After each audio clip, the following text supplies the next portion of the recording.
शुरुआत में हमें एमो नाम की लड़की को दिखाया जाता है, जो कि सुबह सुबह तैयार होकर अपने बॉयफ्रेंड से मिलने जाती है, क्योंकि वो अपने बॉयफ्रेंड से बहुत ही प्यार करती है। उसके बॉयफ्रेंड का नाम जॉन होता है। जॉन एमो से कुछ ऐसा कहता है जिसे सुनकर एमो उससे कहती है कि मुझे बहुत ही ज्यादा डर लग रहा है, जिस पर जॉन उससे कहता है इसमें डरने की क्या बात है, सिर्फ 15 दिनों की तो बात है। दरअसल एमो अपने बॉयफ्रेंड से बहुत ही ज्यादा प्यार करती है। वो उसके लिए किसी भी हद तक जाने के लिए तैयार थी, क्योंकि जॉन को थोड़े पैसों की जरूरत होती है। इस वजह से वो अपनी गर्लफ्रेंड एमो से कहता है कि तुम्हें सिर्फ कुछ दिनों के लिए डांस क्लब में काम करना होगा, उसके बाद हम दोनों शादी कर लेंगे। ये बोलकर जॉन वहाँ से चला जाता है। फिर एमो बहुत कुछ सोचने के बाद इस काम को करने के लिए राजी हो जाती है। अगले दिन वो एक ब्रोथल में जाती है, जहाँ जाकर एमो ब्रोथल की मालकिन लैला से मिलती है। लैला उसे ऊपर से लेकर नीचे तक बड़े ध्यान से देखती है और बोलती है कि जितना तुम्हारे बारे में बताया गया था तुम उससे भी कई गुना सुंदर हो। एमो लैला से कहती है कि मुझे ब्रोथल के बारे में ज्यादा कुछ नहीं पता। इस वजह से एमो थोड़ी नर्वस थी। अगर आप भी ब्रोथल का मतलब नहीं जानते तो मैं आपको बता दूं कि ब्रोथल एक ऐसी जगह होती है जहाँ कई सारी खूबसूरत लड़कियाँ धंधा करती हैं और पैसे लेकर टपाटप करती हैं। उसके बाद लैला एमो से कहती है कि ब्रोथल का एक दिन का एक्सपीरियंस बाहर के 10 सालों के बराबर होता है, तुम धीरे धीरे सब कुछ सीख जाओगी। उसके बाद लैला एमो को उसका कमरा दिखाती है और लैला उसे कहती है यहाँ पर तुम्हें प्राइवेट रूम भी मिल जाएगा और साथ ही क्लाइंट भी मिलेंगे, बदले में तुम्हें सिर्फ अपनी कमाई का 50% हमें देना होगा। उसके बाद में लैला एमो को ब्रोथल की बाकी लड़कियों से मिलवाती है और साथ ही कहती है कि तुम्हें अपने कस्टमर का ख्याल रखने के लिए अपनी फिगर को मेंटेन रखना होगा। उसके बाद में एमो को एक डॉक्टर के पास ले जाया जाता है, तो डॉक्टर एमो से उसके सारे कपड़े उतारने को कहता है और जब डॉक्टर एमो की बॉडी का चेकअप कर रहा होता है तो वो एमो को समझाने की कोशिश करता है कि तुम ये काम क्यों कर रही हो। तो एमो उनसे कहती है कि ये सब मैं अपने बॉयफ्रेंड के लिए कर रही हूँ और ये सिर्फ मैं 15 दिन के लिए करूँगी। इसके बाद मैं और मेरा बॉयफ्रेंड शादी कर लेंगे और अच्छी लाइफ जिएंगे। अगले दिन लैला एमो को पेपरिका नाम से सबसे मिलवाती है, जिसका मतलब होता है लाल तीखी मिर्च, क्योंकि पेपरिका सुंदर तो थी, उसके साथ उसकी जुबान भी तेज थी। पेपरिका के ब्रोथल में आते ही उसे पहला क्लाइंट मिल जाता है, जिससे लैला बहुत ही ज्यादा खुश हो जाती है। पेपरिका अपने क्लाइंट को सर्विस दे रही होती है लेकिन बीच में रुक जाती है। इस बात से लैला को बहुत ही ज्यादा गुस्सा आता है और वो पेपरिका को आखिरी वार्निंग देती है और पेपरिका से कहती है कि आगे से तुमने अगर ऐसा किया तो मुझसे बुरा कोई नहीं होगा। उसके बाद पेपरिका अब धीरे धीरे खुश रहने लग जाती है, क्योंकि ब्रोथल में जो भी क्लाइंट आता था वो पेपरिका को ही पसंद करता था।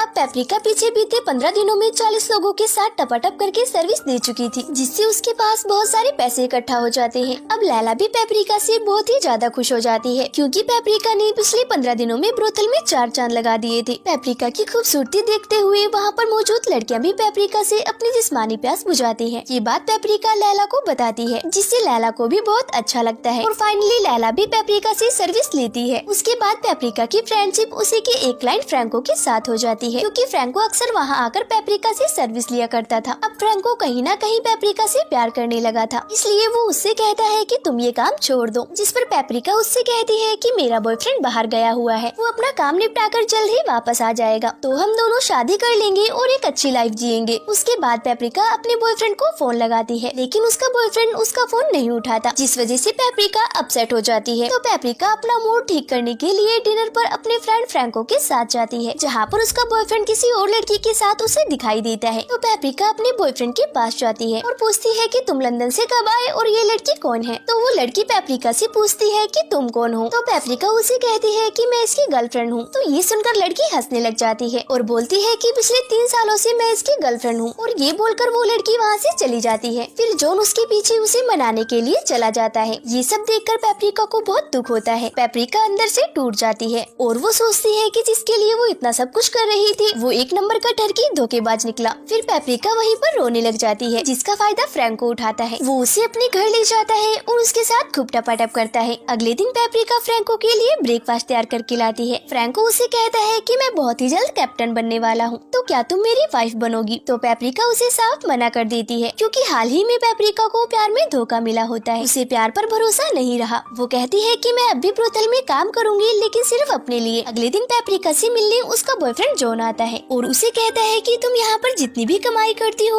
उसका मुझे 60% चाहिए। पेपरिका उससे कहती है कि मैं तुम्हें जेल भेज दूंगी। बदले में वो पेपरिका से कहता है कि तुम यहाँ अपनी मर्जी से आई हो और मैं तुम्हारा पिंप हूँ। यहाँ पर पेपरिका को पिंप का मतलब समझ में आता है। यहाँ पर हमें पता चलता है कि जॉन एक ऐसा घटिया लड़का है जो सीधी सादी लड़कियों को अपने प्यार के जाल में फंसाकर उनसे ब्रोथल में काम करवाता है, जिससे उसे कमीशन मिल सके। अब ये सुनकर पेपरिका बहुत ही ज्यादा घबरा जाती है और वो लैला से उसकी मदद करने को कहती है, जिस पर लैला उसकी मदद करने को राजी हो जाती है। अगले दिन एक लड़की का पिंप उसे बहुत ही ज्यादा मारता है क्योंकि उस लड़की ने अपने पिंप को कमीशन नहीं दिया था। ये देखकर पेपरिका बहुत ही ज्यादा डर जाती है और वो डिसाइड करती है कि वो इस ब्रोथल को छोड़कर चली जाएगी और कहीं जाकर एक अच्छी सी जॉब कर लेगी। अगले दिन पेपरिका वहाँ से निकल जाती है, लेकिन रास्ते में पेपरिका को उसी लड़की का पिंप दिखाई देता है जिसने उस लड़की को मारा था। वो लड़का पेपरिका को पहचान लेता है और ट्रेन में ही उसके साथ जबरदस्ती करता है। अगले सीन में हम पेपरिका को उसी लड़की के साथ उसके बेड पर देखते हैं। लड़का पेपरिका से कहता है कि मैं तुम्हें एक अच्छी एक्ट्रेस की जॉब दिलवा दूंगा, लेकिन पेपरिका साफ मना कर देती है क्योंकि उसे अब किसी पर भरोसा नहीं है। उसके बाद पेपरिका जॉब के लिए एक बार क्लब में जाती है, लेकिन उस क्लब का ओनर पेपरिका को गलत तरीके से ट्रीट करता है और उसे रिजेक्ट कर देता है क्योंकि उसी लड़की के पिंप ने पेपरिका को जॉब देने से मना करवा दिया था, क्योंकि वो लड़का कहीं न कहीं पेपरिका से कमीशन कमाना चाहता था। अब पेपरिका के पास कोई ऑप्शन नहीं बचा था, इसलिए पेपरिका उस पिंप के कहने पर एक नए ब्रोथल में काम करने लग जाती है और उसके जाल में फंस जाती है। अब पेपरिका बहुत ही बड़ी सिटी में थी, इस वजह से वहाँ पर बहुत ही अमीर क्लाइंट आ रहे थे, जिससे पेपरिका पुराने ब्रोथल से 4 गुना ज्यादा पैसे कमा रही थी। अब पेपरिका बहुत ही ज्यादा खुश थी, लेकिन एक दिन अचानक वहीं पर काम करने वाली एक लड़की की मौत हो जाती है, जिसे देखकर पेपरिका बहुत ही ज्यादा डर जाती है क्योंकि उसे लगने लगा कि ब्रोथल में काम करते करते एक दिन उसके साथ भी ऐसा ही होगा। फिर एक बूढ़ा क्लाइंट पेपरिका को समझाता है और कहता है कि तुम्हारे साथ ऐसा कुछ नहीं होगा। फिर एक दिन पेपरिका को फ्रैंको दिखाई देता है, जिसे देखकर पेपरिका बहुत खुश हो जाती है और वो दोनों खोपचे में जाकर खूब टपाटप करते हैं। उसी बीच फ्रैंको पेपरिका से कहता है कि मुझे कुछ पैसों की जरूरत है क्योंकि मुझे एक बोट लेनी है, तो पेपरिका उसे कुछ पैसे दे देती है। जिसके बाद फ्रैंको पेपरिका से कहता है कि मैं ये पैसे तुम्हें जल्द से जल्द लौटा दूंगा, उसके बाद हम दोनों शादी कर लेंगे। अगले दिन पेपरिका जिस ब्रोथल में काम करती है वहाँ पर पुलिस की रेड पड़ जाती है, जिससे ब्रोथल बैन हो जाता है। पेपरिका के पास फिर से कोई ऑप्शन नहीं होता, तो वो किसी दूसरी जगह पर जाकर ब्रोथल में काम करने लग जाती है, लेकिन पेपरिका के मन में डर था कि धीरे धीरे सारे ब्रोथल बंद हो जाएंगे। अगले दिन पेपरिका को पता चलता है कि फ्रैंको की बोट पुलिस ने पकड़ ली है, जिसकी वजह से पेपरिका बहुत ही ज्यादा अपसेट हो जाती है। अगले दिन उस ब्रोथल में एक बहुत ही बड़ा गवर्नमेंट ऑफिसर आता है, जो कि अपने बेटों को बर्थडे गिफ्ट पर ब्रोथल लेकर आता है, क्योंकि उसे भी पता होता है कि एक न एक दिन सारे ब्रोथल बंद हो जाएंगे। वहाँ पर बहुत सारी लड़कियाँ होती हैं, लेकिन ऑफिसर के बेटे को पेपरिका पसंद आती है। कुछ दिनों बाद उसी ऑफिसर का बर्थडे होता है, तो अपनी खुशी के लिए वो पेपरिका को बुलाता है और दोनों इंटीमेट होते हैं। पेपरिका के साथ टपाटप करके उस ऑफिसर को बहुत ही ज्यादा मजा आता है, तो वो ऑफिसर सबके सामने पेपरिका को अपनी वाइफ बनाने का ऐलान करता है। शादी के कुछ दिनों के बाद उस ऑफिसर की डेथ हो जाती है, क्योंकि वो पेपरिका की खुदाई कुछ ज्यादा ही करने लगा था। उसके बाद पेपरिका उसकी आधी प्रॉपर्टी की मालकिन बन जाती है और वो फ्रैंको को एक नई बोट खरीद कर देती है। अब फ्रैंको और पेपरिका दोनों एक साथ रहने लग जाते हैं और टपाटप के खूब मजे लेते हैं और इसी सीन के साथ मूवी का एंड हो जाता है।